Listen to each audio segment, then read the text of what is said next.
La petite présentation que je vais vous faire aujourd'hui, c'est concernant un nouveau modèle de gestion qui pourrait être appliqué sur le littoral. Alors, ma présentation va se développer autour de trois points principaux. Tout d'abord, un diagnostic territorial, histoire d'avoir un petit état des lieux du contexte dans lequel on évolue en Guadeloupe. Ensuite, un bilan par rapport à ce diagnostic qui permettra de mettre en avant succinctement les avantages et les difficultés de l'organisation ou du mode de fonctionnement actuel. Et puis enfin, quelques petites pistes de nouveaux modèles de gestion qui seront en adéquation avec la volonté nationale de rationalisation et de mutualisation.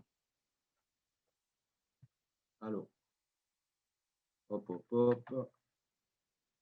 Donc, il faut savoir qu'il y a plus de 620 mètres de kilomètres de côte en Guadeloupe. Il y a 31 communes qui disposent de littoral. Voilà. 31 communes qui disposent de littoral en Guadeloupe, sur les 32 communes. Et en fait, l'organisation territoriale de ce littoral, on va dire qu'il a, qui a eu des premières pistes qui ont été avancées par la loi de 96, qui préconisait de délimiter par arrêté, après consultation arrêté préfectoral, après consultation des communes à l'intérieur des 50 pages géométriques, de manière à classifier les secteurs en trois zones. Les espaces urbains, les secteurs occupés d'urbanisation diffuse et les espaces naturels. Alors, il y a à noter que lors de ces sectorisations, il y a certaines zones qui sont peut-être, je pense, passées à travers et qui ont été classifiées et définies comme des zones blanches ou autres espaces urbains naturels.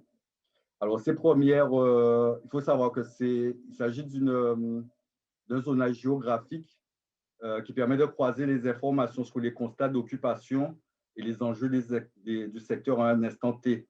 Donc, cette sectorisation, elle a commencé à partir de 2000, elle a se terminer vers, je sais pas, 2004, avec des mises à jour régulières en 2007, en 2010 et la dernière en 2013. Donc, peut-être qu'il y aurait quand même, qu'il faudrait peut-être la mettre à jour. Donc, je vous ai parlé des arrêtés préfectoraux qui permettent de délimiter ces espaces. Donc, je vais vous montrer un exemple de cartographie qui est annexé à ces arrêtés préfectoraux. Donc, ici, vous pouvez voir l'exemple de la commune de Déhay avec la sectorisation des espaces naturels, urbains. Et les zones blanches dont je parlais, ben, vous avez un exemple ici qui est autour de l'hôtel Port-Royal. Voici un autre exemple de cartographie. Et ici, on est sur la ville de Sainte-Anne, aux alentours du Bourg. Donc, on a l'entrée du bourg ici et on voit bien la zone rouge qui est la zone considérée comme urbaine et en vert les zones naturelles avec encore une fois des secteurs qui n'ont pas clairement été définis. Alors, pour l'instant, j'ai parlé des secteurs, mais en plus des différents secteurs qu'il y a sur le littoral, il y a un certain nombre d'acteurs. Donc, il faut savoir qu'il y a plus d'une vingtaine d'acteurs sur les différentes zones du littoral en fonction des caractéristiques de ces secteurs qui ont différents statuts. Il peut y avoir des statuts de propriétaire, de gestionnaire ou de propriétaire gestionnaire.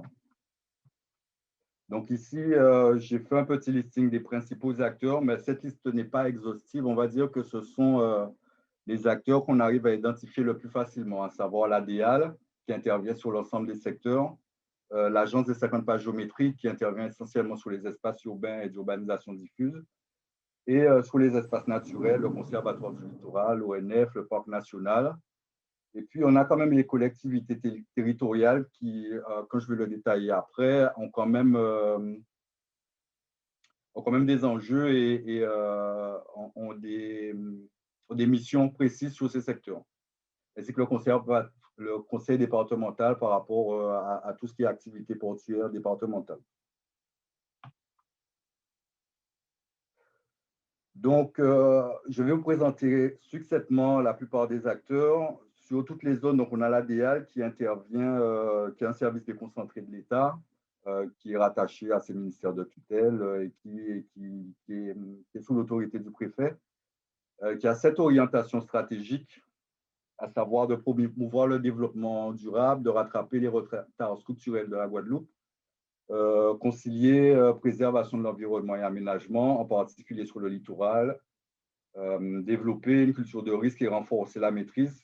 La plupart de ces thèmes-là ont été développés ce matin, et puis d'autres, tels que mobiliser, organiser les connaissances existantes, s'organiser, faire la fusion, hein, voilà. Développer les relations aussi avec la Caraïbe. En tant que d'autres acteurs qui interviennent sur toutes les zones, on a les collectivités locales qui interviennent à plusieurs échelles.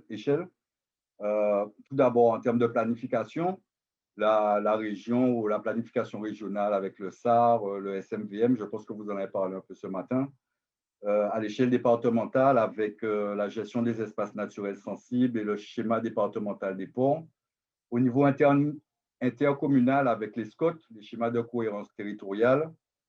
Et au niveau communal, au niveau du PLU, donc du plan local d'urbanisme, avec des compétences diverses, régionales, c'est-à-dire essentiellement le développement économique, départemental, donc les ports départementaux, protection du patrimoine, accompagnement des publics en difficulté, et puis intercommunal, transport, assainissement, et communal en termes d'aménagement. Alors, c'est les listes des documents de planification et des compétences diverses, ce n'est pas exhaustif, hein.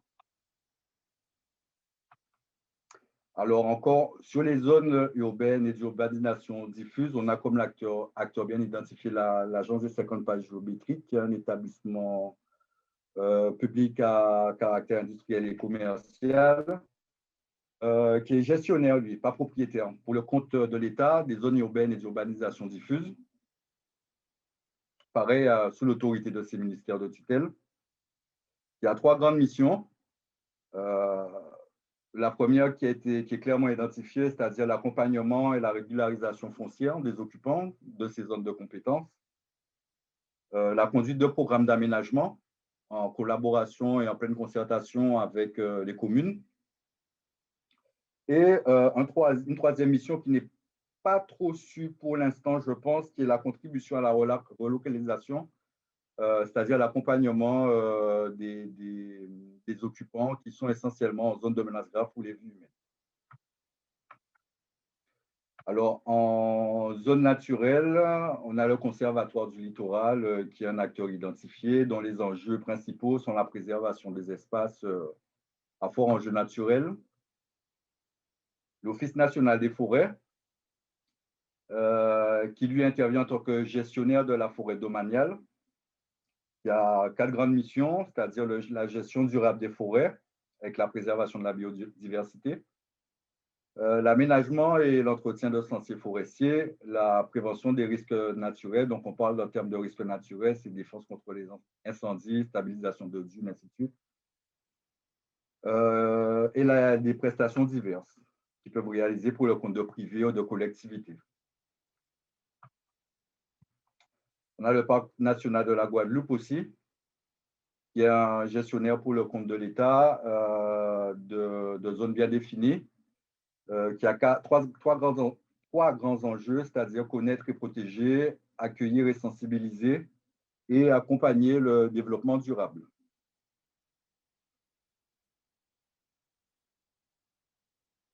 Alors, suite à ce diagnostic territorial, on va faire un bilan, histoire de se rendre compte des facilités, des avantages et des difficultés de cette organisation. Alors, en termes d'avantages, on peut clairement notifier le fait que la sectorisation des espaces en fonction des différents enjeux permet d'avoir une approche plus spécialisée ou plus précise des différents enjeux. Par exemple, en espace naturel, les enjeux sont différents que dans les secteurs urbains. Donc, c'est quand même intéressant d'avoir des acteurs différents qui sont spécialisés en fonction de ces enjeux. Donc, en espace naturel, on peut dire qu'il y a la préservation, la valorisation des espaces naturels comme principal enjeu. Et en espace urbain ou d'urbanisation diffuse, c'est essentiellement l'amélioration du cadre de vie des occupants. avec la gestion des réseaux, embellissement, la gestion des risques. Voilà. En fait, en fonction de ça, chaque secteur, il y a une réglementation qui est adéquate, en fait. Si on prend l'exemple de la gestion de l'occupation du foncier, on va dire qu'en secteur naturel, c'est souvent des autorisations d'occupation temporaire qui peuvent être délivrées en attente de réappropriation des espaces ou des procédures d'expropriation qui permettent ensuite la renaturation. Voilà.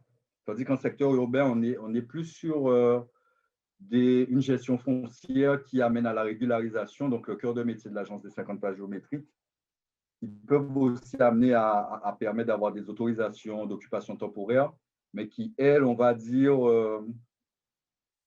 vont permettre plus, même dans les zones à risque, de permettre aux particuliers de poursuivre les activités économiques. Et donc, comme je disais, en particulier sur les zones à risque. Alors, comme je l'ai dit un peu avant, donc un des autres avantages, c'est la spécialisation des compétences chez les acteurs associés, puisque il y a des enjeux différents en fonction des secteurs et des réglementations qui sont différentes aussi en fonction des enjeux, et par conséquent, des missions qui sont différentes en fonction de la réglementation.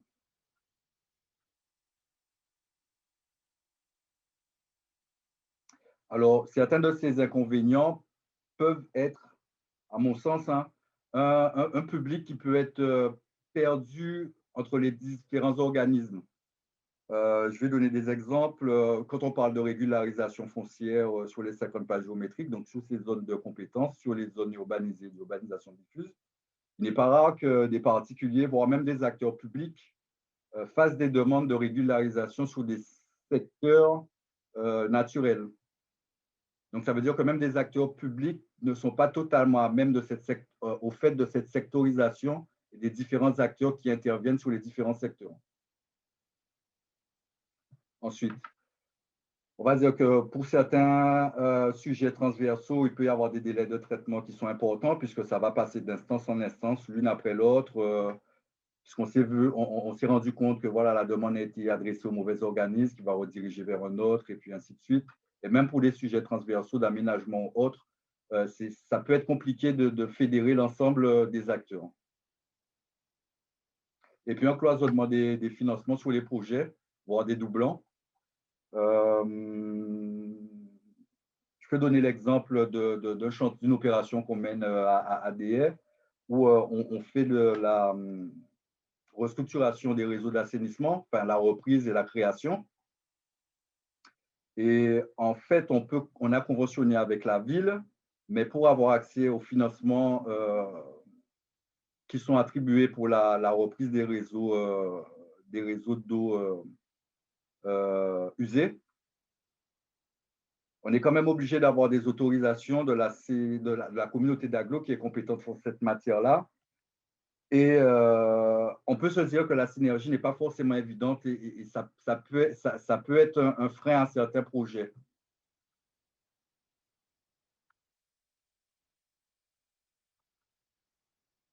Donc, suite à ce bilan et à ce diagnostic territorial, on va dire je vais faire une petite proposition de nouveaux modèles de gestion qui ne sont pas de nulle part, hein, puisqu'en fait, il y a quand même une volonté nationale de rationalisation et de mutualisation des acteurs.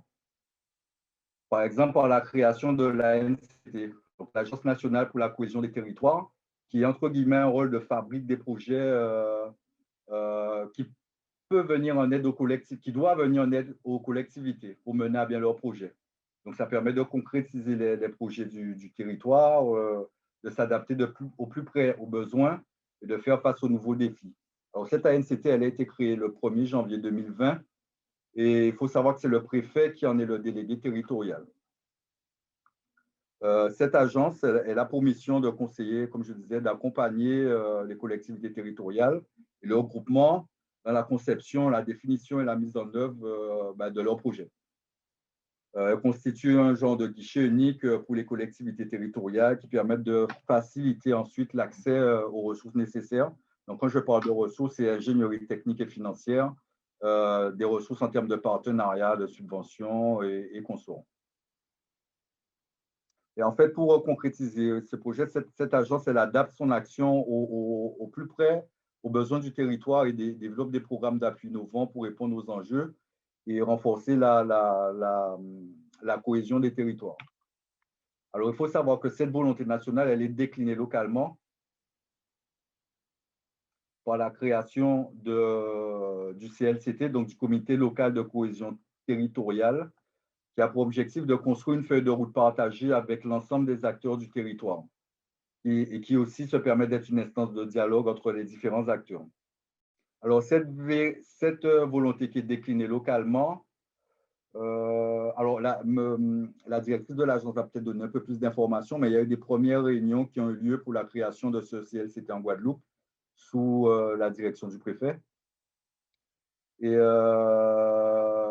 les nouvelles directives aussi permettent de mettre en place un nouveau modèle, mise en place d'un nouveau conseil des territoires. Alors, il faut savoir qu'il ne s'agit pas d'une nouvelle mission qui est dévolue au service déconcentré de l'État, mais plutôt d'un changement de posture dans le portage. Ce nouveau conseil au territoire, il est gratuit et revêt une forme d'intervention plus partenariale qui permet de regrouper autour de projets l'ensemble des acteurs, ingénierie, aménagement, financement. Et donc, ça permet le fait de décliner localement cette volonté nationale, d'adopter une posture de proximité, d'écoute et d'appui, c'est-à-dire d'être au plus proche des besoins du territoire.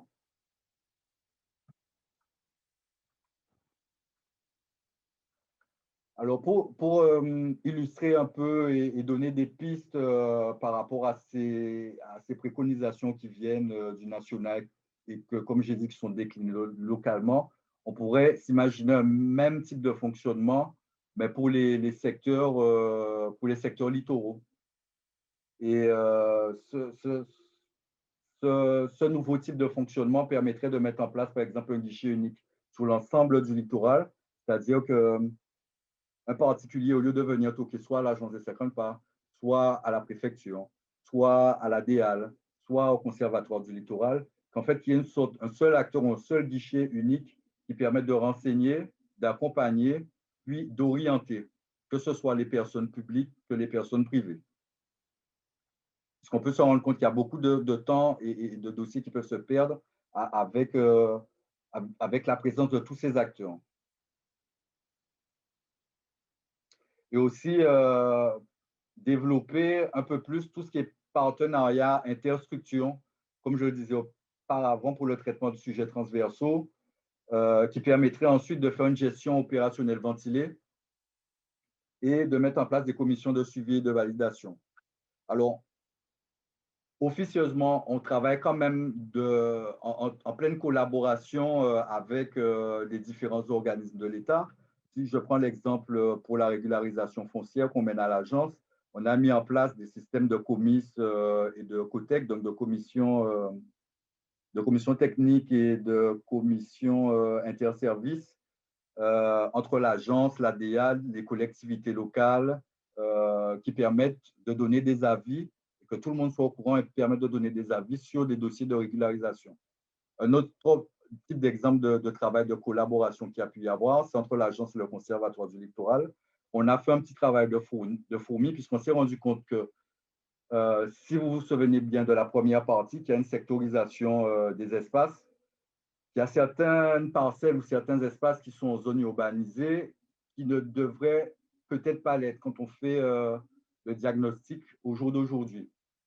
Et à contrario, dans des espaces qui sont classés comme naturels, où on peut se rendre compte qu'il y a une vraie urbanisation qui s'est développée, il serait peut-être bon de les faire passer, eux, dans les espaces urbains d'urbanisation diffuse, puisque les personnes qui vivent là-bas, on ne peut pas tout simplement, surtout si ce sont des petits îlots qui sont déjà organisés, on ne peut pas simplement dire que c'est en naturel et on finit et puis on met la procédure dans les espaces naturels en marche. Donc, c'est un petit travail de fourmi qu'on a fait avec le Conservatoire du littoral. Je ne sais pas si pour l'instant ça aboutit sur si la démarche aboutit sur des outils juridiques qui permettent vraiment d'officialiser ces échanges. Mais on peut dire qu'il y a quand même un travail entre structures qui nous permettent de collaborer pour sortir, avoir une mesure des mesures de collaboration qui nous permettent d'avancer au mieux sur certains sujets. Et donc, par rapport à la présentation que j'ai faite, pourquoi pas un nouveau conseiller du littoral sur le même principe que ce que je vous ai dit précédemment, à savoir un comité local de cohésion du territoire. Mais pourquoi pas en créer un qui serait vraiment spécialisé pour le littoral.